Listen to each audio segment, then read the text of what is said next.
Welcome to Making Sense of AI Together, the podcast that explores how artificial intelligence is reshaping our everyday lives. I'm Claudine Wong, journalist and news anchor. And I'm Lisa Bernard, a former TV journalist, now creating AI content on my Instagram channel, Demystify AI. Each week, we break down the buzz, cut through the hype, and help you make sense of the AI that's becoming part of your world. And if you liked that intro, yes, AI helped us write it. We are putting it all to the test.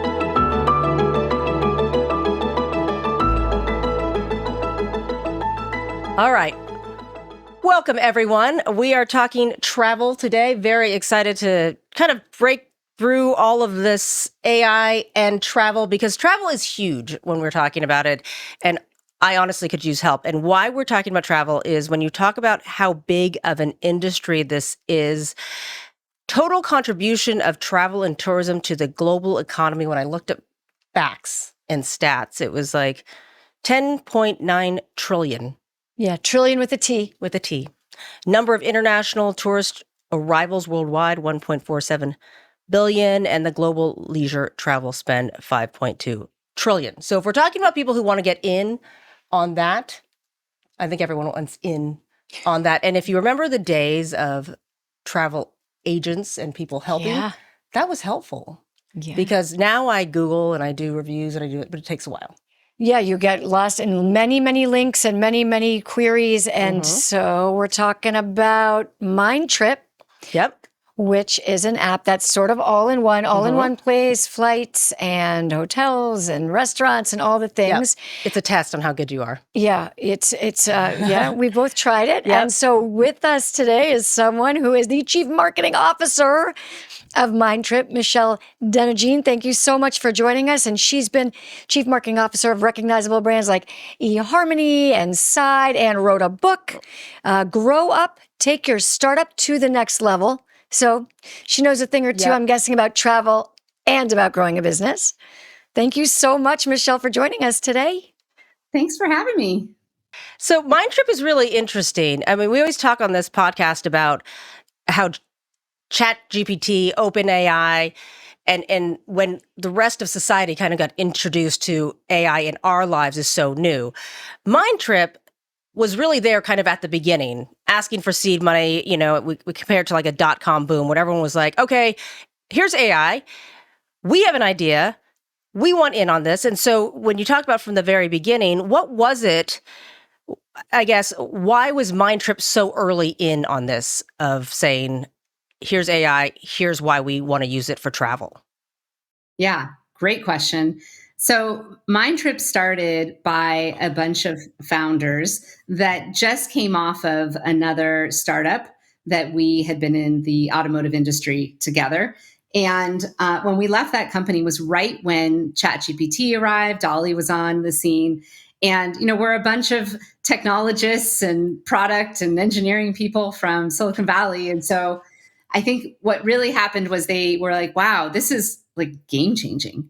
This is going to change so many things, but nobody's really built a consumer application on top of it, right? It was so not nice and shiny and new and exciting, but our team is really focused on building incredible user experiences, right? Our last company was in digital commerce. UX is really our jam. And so when they looked at all the different industries that you could possibly tackle using this and building consumer interfaces, travel became the one that made the most sense because it's such a long considered journey and it's so fragmented, which is perfect for AI. And why do you think it's fragmented, I guess, is the question. Why can't people figure it out? Everyone's doing it. Everyone kind of has a system for it. I think the travel agent, that used to be the shortcut, right? Like, I don't know how to do it. But even the travel agent didn't do your restaurants and your... Yeah, it just got you there. It just got you there. And now we have all these itineraries. And because of social media and people posting photos from all over the world, you are aware of places you wouldn't have known of before, right? Yeah. For sure. You become like inspiration becomes almost like analysis paralysis in itself. There's so many different places you can go. But I think honestly, to answer your question as to why it got so fragmented, businesses were really built very focused in, certain central areas. And when it came to integration, that was a hard problem to solve. And so that's where something like AI that is very good at integrating systems together seamlessly changes the game in ways that it might have been very difficult to before. But you're right, there was not and has not been a central place to book your flight and your hotel and your restaurants and your activities all together. You would have kind of ended up doing that yourself across dozens and dozens of different websites. And would it have been too hard to do it without AI? You know, I mean, when you're talking about the missing link, I mean, when you were, you know, I saw, you know, in 2023, when you raised $7 million and you were doing this startup funding and you're giving the pitch, you know, for investment, and what was the pitch to say, is this the magic? It's AI, the magic key that gets it to the place where it takes all those fragments and it puts it together in a space where people can really use it. Yeah. The key really was the conversational component. So I just want to be clear, because I think sometimes people talk about AI, and there's AI that has been around forever, and then there's generative AI, which is mostly what people are now using on a day-to-day basis with tools like, you know, ChatGPT and other horizontal applications in their lives. And that ability to go from I'm going to search for something and then I have to do all this work to I can actually just put in a very long description of exactly what I'm looking for and have the AI make sense of that and bring back all of those recommendations based on my personal preferences was the game changer that really kicked off what Mindtrip is today. And so there's AI. So, you know, someone could just go on ChatGPT or Claude or Grok or some of the others. Mindtrip, you're saying, though, is all in one place and you're not a generalized AI. Is that right? Explain how you're different Correct. than just a query on ChatGPT about an itinerary. Yeah. So we call those the horizontal large language models. So the horizontal ones are handling lots of different industries, very broad, right? That's their intention, is to go broad and help you in your day-to-day life with very broad topics. But in travel, there's very specific localized data and personal data to myself that comes into play in ways that those types of tools just aren't most likely going to get into in any capacity, because it's things like, how do I hook into, you know, not just like pricing and neighborhoods and directions, but also maybe it's things like, you know, CRM systems from people that have information on you to, you know, your loyalty and your points. Like, how does that all come into play when it comes to planning your travel? So those types of things where it's more integrated, it's more nuanced data, it's about surfacing not just the photos that are publicly available, but photos coming from other places. Those types of things are really what makes a vertical AI special, right? It's all of these little pieces behind the scenes, all these APIs and things that make that different. And how do you keep it current? Because ChatGPT, even this week, was super outdated when I was asking it something. How do you ensure that? Because for something like travel, you arrive in Rome and your hotel closed 2 years ago that you booked. You know, how do you keep it current and make sure that everything's accurate with something this important?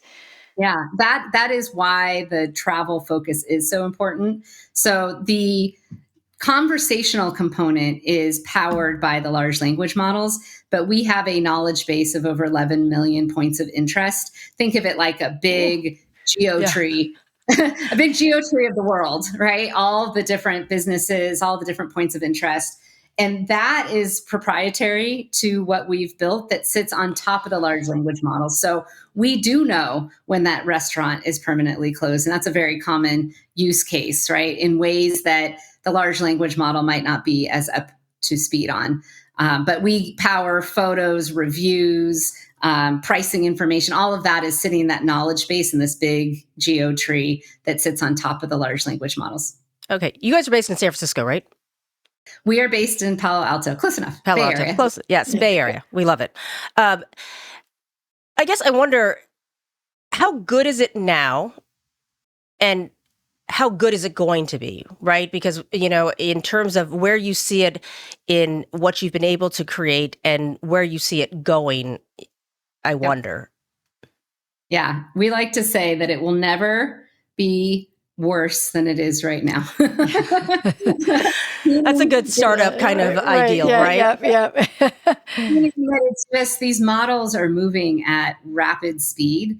And if you are in the game and you are building an AI company, you have to be one step ahead at all times. And so while we feel like, our proprietary knowledge base gives us a leg up, we are constantly making sure that we're not only adding data to that knowledge base, but also keeping up with the models and how quickly they're rolling out and the new capabilities. So we have a lot going on at any given time within the building about keeping up and staying ahead. How big is your company? And I wonder, because I saw that you also ask for creators. How important is that to, Airbnb, for example, had to grow. You had to have more people joining Airbnb for that model to work. Are you dependent on creators to kind of add to the platform in order for it to be what it has the potential to be, or can it just gather information from all sorts of other sources to exist, even if no one inputs their own pictures and their own experiences and their own blogs to this? Yeah, great question. We are not dependent on it, but I do think it makes us better. And what I mean by that is we believe very strongly in combining the human and the AI. So our creator community is basically building all of these travel guides based on their own personal experiences. And we use that not only as inspiration, but also as social proof for when the AI recommends that, here's this great itinerary. Oh, by the way, there's a guide that mentions many of the places in here. Or if you're looking at a specific attraction or a specific hotel, it's, 100 of our creators mentioned this place. And so it really acts as validation versus being a necessary component. Like you're not going to not get a recommendation because we don't have a guide there. But I think it truly makes us a lot better to have those people that have experienced as local tastemakers. And a lot of our creator community are professionals too. We partner on the other side of our business. We have Mindtrip for Business. So we partner with destination marketing organizations. They build guides on our platform. They know their destinations better than anybody else. But we also get tour operators, travel advisors. So it's not just what you would consider the typical creator or influencer. It's the pie is big. I guess, sorry, I want to ask, what does it do? We haven't really kind of given what a standard response if you're going on a trip would be. Right. And what does it not do? Does it warn you that, oh, don't go to that restaurant if it's got terrible reviews? Does it, both of us have tried Mindtrip. Both of us kind of took it through and had some interesting responses, but because we both tried to plan very different trips. But I want to just give listeners an idea of this is what you should expect if you take a trip through Mindtrip, and this is what you're not going to get. Does it mirror something? We'll give you a Yelp review. We'll give you something else. What is the expectation? Yeah. So a couple things. One, we try to make the experience very personalized to you. So if you did it on the website, we have a travel quiz you can take that gives us some preferences, or you can just put your preferences in the prompt and it will start to recommend places that match exactly what you're looking for. So that's sort of the starting point. But all of the places that you see in what we are recommending, you can actually hover over and click and we'll open up what we call like a place card, right? It's that business, it's that attraction, it's that hotel.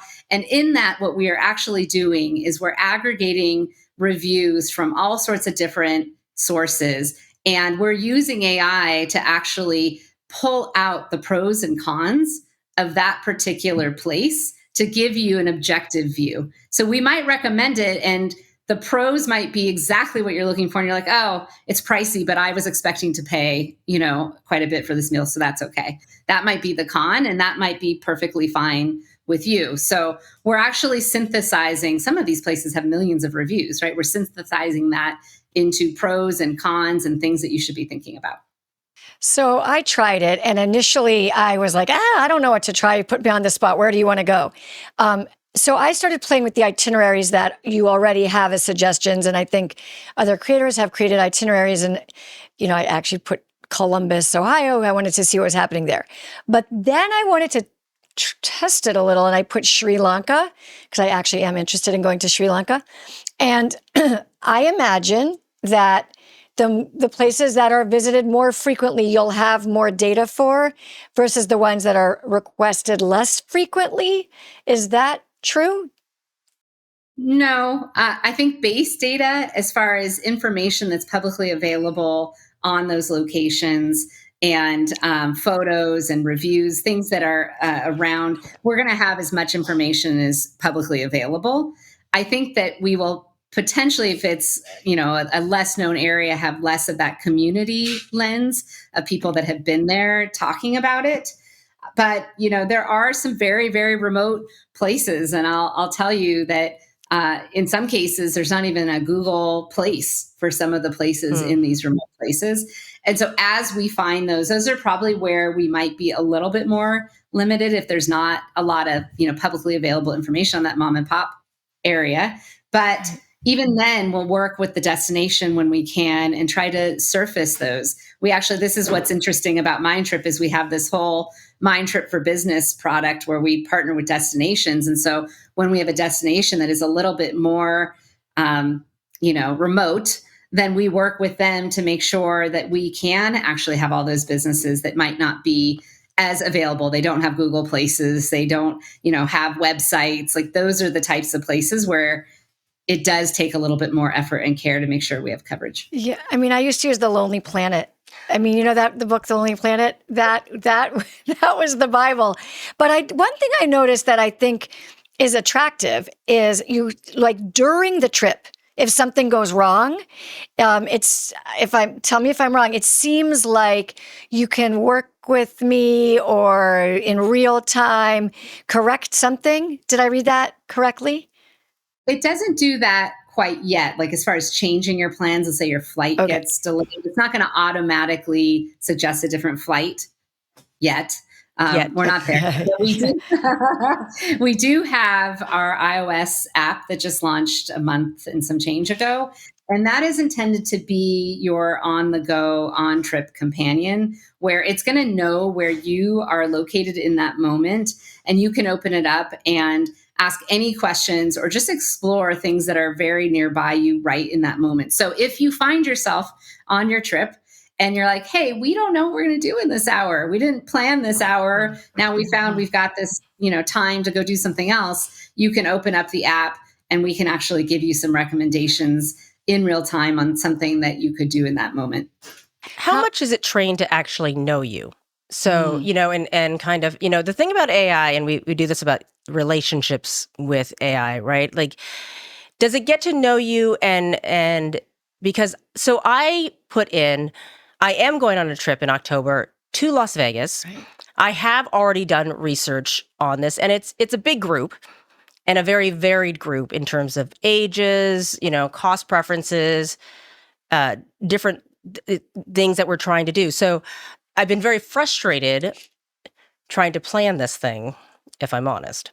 And so it was good for me because I'd already had a baseline of research. And so I was inputting into Mindtrip. And it was funny because I was like, well, I would like to go to a spa that is kind of affordable on the Las Vegas Strip because we're not going to have cars and we don't want to pile into too many ride shares. And it gave me a list.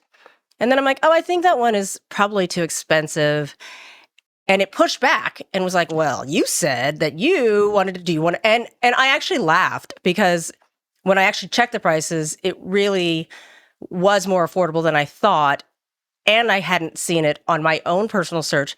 But I laughed because it kind of gave me an attitude, which it probably was justifiable attitude. Uh-huh. But I kind of appreciated it because it was justifiable. But it reminds me of when like ChatGPT kind of learned, like, I wonder if I had said, that's kind of rude, if it would have said, okay, sorry. Right. I don't know. I didn't think it was rude. I thought it was okay. Are you training it that way on purpose? But is it trained that way, I guess is the question.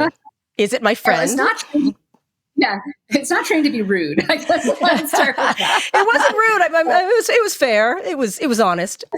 But I do think in hearing your story, one of the things that was really important to us about Mindtrip was not just that it gets to know you, but it also gets to know your co-travelers. So I don't know if you saw this or did this when you were planning your Vegas trip, but you can actually invite that whole group to the trip so that they can actually create their I do own. not want them to weigh in. Right. I do not want No them to weigh opinions in. welcome. No opinions.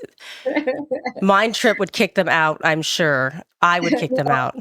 What I was going to say though is if you invite them and they have their own personas on the things that they like, you can actually ask Mindtrip. You can say at Mindtrip, tell me what restaurant all 10 of us would actually like appreciate. And it will break down why you might like this restaurant and your 3 other friends might like this restaurant, but this person's not going to like it because they said they're a vegetarian. And so it actually helps in that situation when you've got all these varied preferences and opinions to find the thing that's going to be that middle ground, so to speak, for the entire group. And how are you doing? How is Mindtrip doing in terms of users and momentum?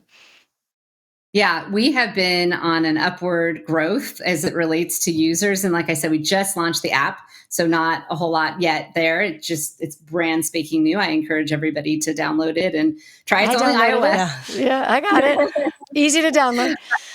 Yeah, but no, we've been pleasantly surprised at how quickly it started to get adopted. Of course, it'll take us time to get to the levels that a lot of the travel websites that have been around for decades, but it's gaining momentum. And I think, a lot of it is that people are starting to think about how can I use AI for my travel? And the fact that we have this whole creator community and we really bring the human element in is really appealing to people. Do you think you're joining a crowded field, or do you think you're creating a new genre in the field? I think that was, not to use the Airbnb example too much, but, it wasn't really joining the hotel field industry. I mean, it was just kind of in another part. It was a different kind of experience for folks when they were looking for a place to stay. Obviously, it came with its own pros and cons. Do you think this kind of trip planning is going to be different than if someone was like, look, I don't need all that stuff. I know I'm going to stay at this, Marriott. I'm going to fly with my points on this airline. I don't need all of that. I'm going to eat at this restaurant that I always love. I don't need someone to, I don't need AI to help me, versus someone else who's going, I really would love to have all of this worked out in a different way. I mean, is it another industry, or is it a side, an alternate? I don't know how people can frame it in their heads of what this will become, and is it crowded in terms of other companies and other people trying to kind of compete with what you guys are doing? Yeah. Well, first of all, I think nobody is really trying to stitch together the entire end-to-end travel journey. I think people have tried to do that in the past prior to AI, and for all the reasons that it's fragmented, have found that difficult. But we literally are bringing it all together, from inspiration to discovery to planning to collaborating to booking your trip to what's happening on your trip. And our whole idea and concept is to become that reference point for everything that you want to do on travel, not just the planning, but the post-trip experience and sharing your favorite recommendations with others.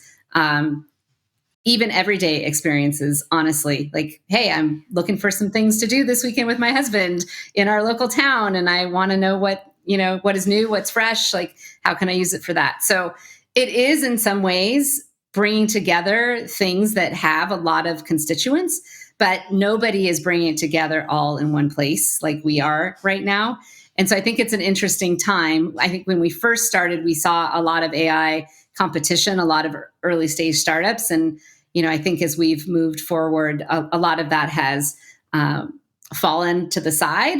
And now what we're really seeing is the biggest thing that we need to stay focused on is staying ahead of what's happening with the big horizontal applications for our own business so that we don't fall behind in that way. But I do think this is a new category. This is a new category of having one place for all of your travel, regardless of if you're planning or you're on trip or, any piece of it.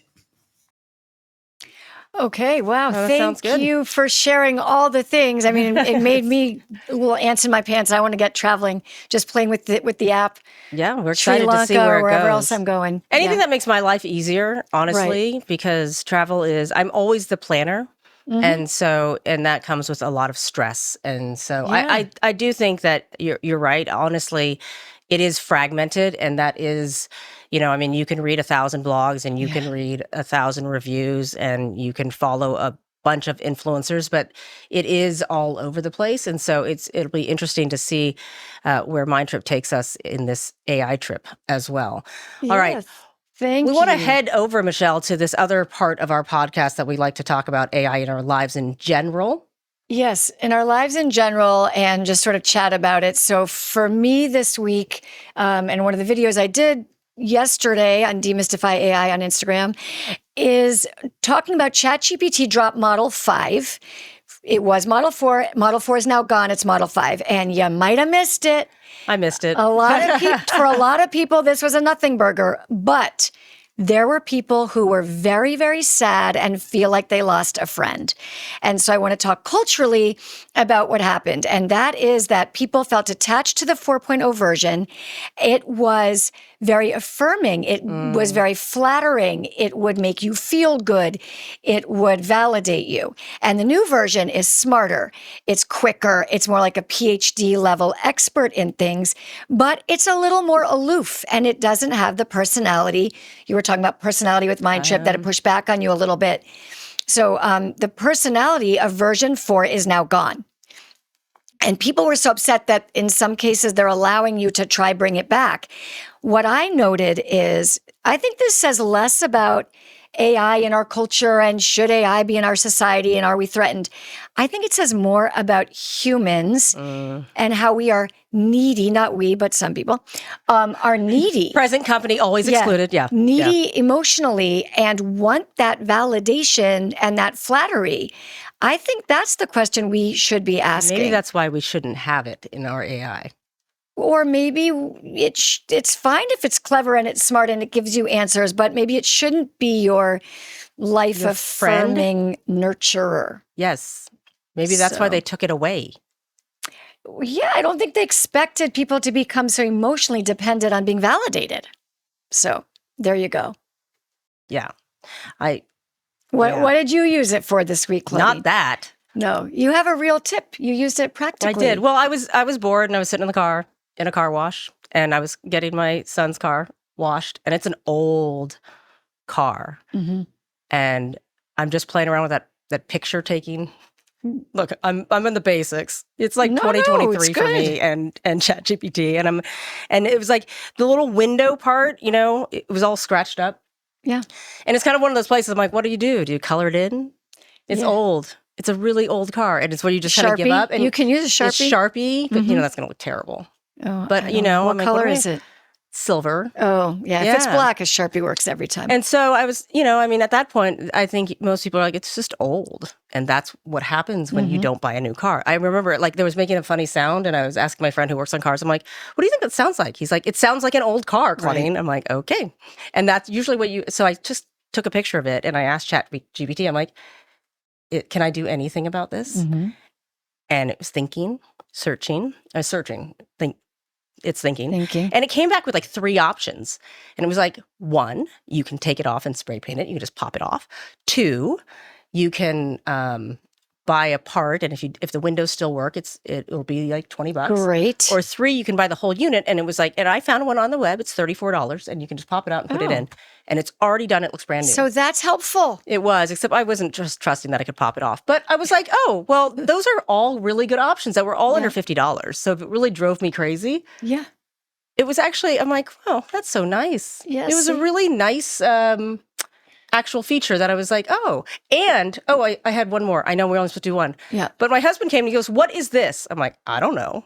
Because we were clearing out the garage, and I snapped a picture of it. It was one of those window breakers, that you're supposed to leave in your car. Yes, well, you should. We had no idea what it was, and ChatGPT is like, "Oh, that's very useful." See, it's like a seatbelt slicer and a window breaker, but not something that I would have known. So there you go. See, useful AI in our lives. Go You ahead. know where else that is useful is when you're traveling. That's what I was just going to say. We have a feature called the Magic Camera in the Mindtrip app where it opens up your camera. And if you just see something, you don't know what it is, and you're curious about it or you want to learn about it, you just take a picture and it will tell you. I was in Santa Barbara a couple weeks ago and I looked at this restaurant. It was this burger joint. It had this line like longer than In-N-Out. And I was like, how? What? If you're from California, that's impossible. Longer right? than In-N-Out. Mm. Yeah. That's amazing. Does Mindtrip have a Google like translate feature? Yes, you can snap a picture of something and upload it, and it will translate languages as well. So languages, That's information. good. This burger place, it told me the whole history and told me why it was so popular. And so that was really impressive. So That is helpful too. Yes. All right. Anything else that you used AI for this week that you thought was helpful? yeah, well, I'm going to geek out from a business side, I guess, on it. But we use a tool at Mindtrip sometimes internally called Granola. It's an app that you can download, and it's a little bit like some of the other AIs out there where it might record your meeting and translate and tell you the next Like Otter, steps. Otter AI. Kind of like Otter. Mhm. But I was at a conference and I had this on my phone, and we were at these round tables where lots of people were chatting and talking, and it was very hard to hear everybody. It was kind of loud. And I was like, I'm really engaged in just hearing everybody across the room and talking to the person next to me about what they are. What if I just turn it on and kind of stick it in the center and see if it can pick up what everybody was talking about at that table? It was like a whole brainstorming thing. And it did a pretty good job. I was pretty surprised. It was a way to catch everything that was being talked to and talked about, but still kept me focused on the conversation that was happening. So I didn't have to be there, taking notes on the side and not paying attention to the conversation at play. So it transcribed everything for you in that space? It did. Yeah, pretty well. I would say it was very noisy. Yeah. Yeah, so- I wonder when you transcribe, this is just a personal question. Do you go back and you have to move the cursor and correct all the language, versus just like leaving it and you sort of know what it was and it's just notes for yourself so you don't bother. I mean, I play with that a lot, voice dictation just of my own also to make it quicker. I'm still spending a lot of time correcting. Well, are you? I kind of know what it is. If I was there, I don't go back and correct unless I need to use it for something. Right. And Michelle, really was specific. this just for you, or you were going to share it with colleagues so you had to correct the transcript? I did make a few corrections so that I could share it with a few folks that were interested in what was being talked about, but not much. That tool actually is one of the better ones that I've seen as far as picking up what people are actually saying and having it make sense. So. Some of them are better. Some of them are terrible. Right. Some of them you're like, that is not what happens. Right. And certainly when we do interviews out in the field, like if it's at a gym or something where there's a lot of like ambient noise, I start laughing when I look at a transcription. I'm like, okay, that is so not what was being said at the time. But I will say over time, things have gotten way better. I think our phone microphones have gotten way better. Everything's gotten a little bit better. It used to be so bad. I laugh on Instagram whenever I do my transcriptions or, captions. Captions, yeah.